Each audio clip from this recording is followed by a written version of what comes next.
శాంతించమ్మా శాంతించు.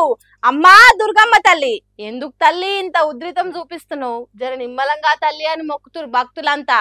దేనికంటారా, ఆ ఏడుపాయల వనదుర్గమ్మ తల్లి తాన మంజీర నది బుస్సున వంగుతుంది. మరి ప్రకృతికి ఉన్నట్టుండి ఎందుకు ఇంత కోపం వచ్చిందో గాని, ఆకుట కొడుతున్న వానలకు ఆ మంజీర నది గర్భగుడిలోకి పోయి అమ్మ పాదాలను దాక్కుంటా వారుతుంది. సూర్యుడు రాక వానదేవుడే రాజ్యం ఏలుకుంటా అయితుమా లేకుంటా దంచి కొడుతుండేసరికి సింగూరు ప్రాజెక్ట్ 5 గేట్లు తెరిచిర్రు.